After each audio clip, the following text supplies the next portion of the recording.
سلام به همه عزیزانی که بیننده چینل ما هستین. خدا کنه جور و صحتمند باشین، در پناه خداوند یکتا باشین. به چینل یوتیوب ما خوش آمدین. این بار یک کلچه خیلی خوشمزه و آسان آماده می سازم. این کلچه را می تونین به بسیار مدت کم در خانه آماده بسازین. فقط در ظرف نیم ساعت مقدار زیاد از این کلچه را می تونیم که پخته کنیم در خانه. نسبت به کلچه بازار خیلی ارزان و آسان و با مواد کمی که در خانه ها وجود داره این را آماده ساخته می تونیم. برای آماده ساختن این کلچه به آرد، بوره، روغن، تخم مرغ، بیکینگ پودر، پودر هیل و دانه های کاکائو ضرورت داریم. 2 عدد تخم مرغ در یک ظرف مندازم.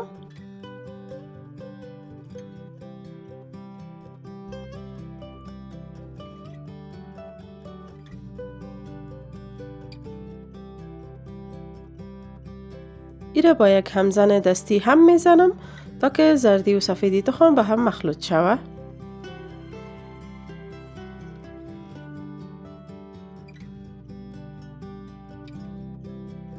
وقتی که زردی و سفیدی تخم به هم مخلوط شد، 1 گیلاس بوره بالایش اضافه می کنم. بوره را هم به همراه همزن دستی مخلوط می کنم به همراه تخم و تا زمانی را هم می زنم که بوره حل شوه و کم کف کنه. میتونیم کیره با یک همزن برقی هم مخلوط کنیم، ولی ما با همزن دستی را مخلوط کردیم. یک مدت وقت میگیره. باید بر مدت 5 دقیقه را با هم مخلوط کنیم تا زمانی که بوره کاملا حل شوه و این تخم ها کم کف کنه.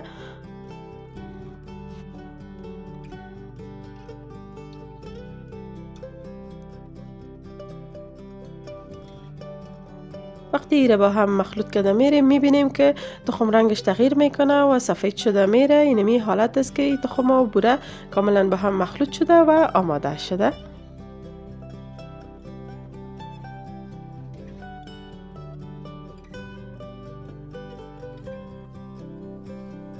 یک گیلاس روغن بالایش اضافه میکنم.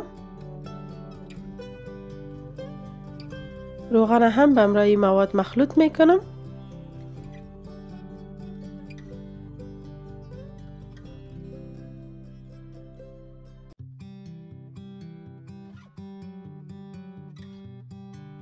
به اندازه 2 یا 3 قاشق غذاخوری آب جوش بالایش اضافه می کنم. این کار به خاطر می کنم که اگر بوره کاملا حل نشده بود، یگان قسمتش که درست حل نشده بود او هم حل شوه و همچنان همین مواد را که بر کلچه آماده ساختیم می کم گرم شوه. باز به اون شکل کلچه ما خیلی نرم و خوشمزه می آید. آب جوش هم به همراه مواد مخلوط می کنم.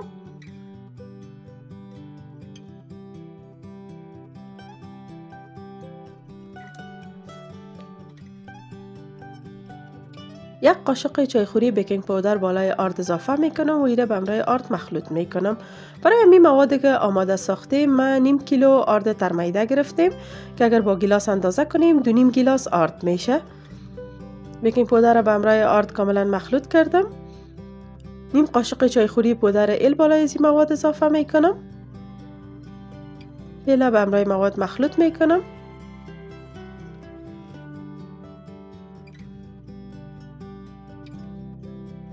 آرد به 3 مرحله کم کم بالای مواد مندازم. و ایره با همزن دستی مخلوط میکنم که آرد با مواد یک دست شوه و کلولگی درش نمانه. هر بار که آرد بالای مواد اضافه میکنم باید خوب با همزن مخلوط کنیم که آرد کاملا به همراهش مخلوط شوه، اگر نه کلچه ما باز خوبش نمیایه.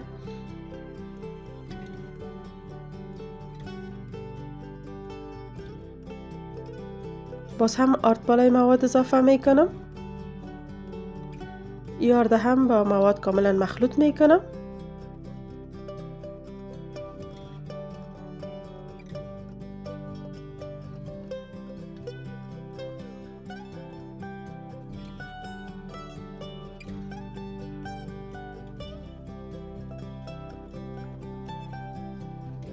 آرد که با مواد کاملا مخلوط شد، آرد باقی مانده را بالایش اضافه میکنم.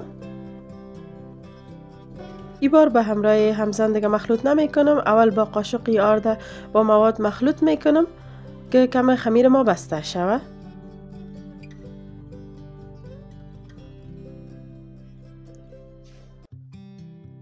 به همراه قاشق آهسته آهسته ایره مخلوط می کنم میبینید که خمیر کم کم خدا بسته کرده.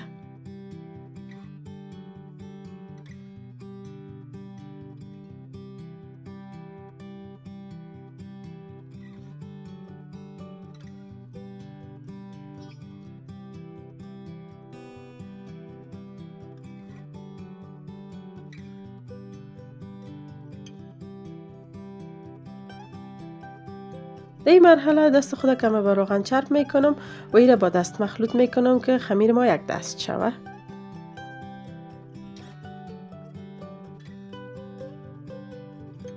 خمیر با دست ورس میتم.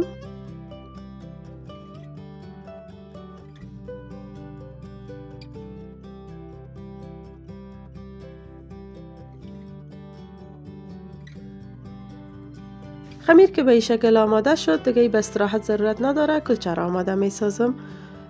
روی پتنوس داش کمه با روغن چرب کردیم و کاغذ چرب بر رویش هموار کردم. کمه در دست خود روغن میزنم و یک مقدار از این خمیر کلچه میگیرم و کلچه را آماده می سازم. و داش از قبل روشن کردیم به دمای 180 درجه و کلچه ها را به می شکل آماده می سازیم که کاملا صاف و یک دست شود. باقی مواد هم به می شکل آماده می سازم. برای تزیین رویش مزید دانه های کاکائو استفاده کردیم. اگر شما در خانه نداشتین و یا نمی خواستین میتونین از کاکائوهای رنگی و یا هر میوه خشکی که دوست داشتین رویش تزیین کنین.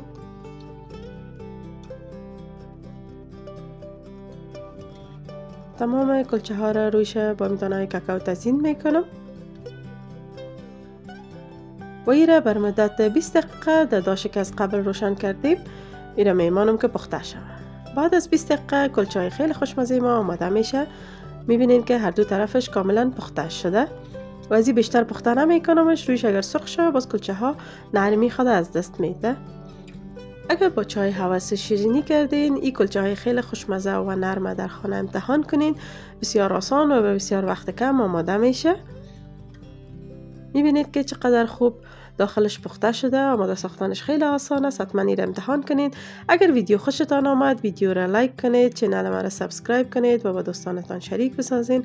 یک جهان سپاس از حمایت همیشگیتان. خدا نگهدار.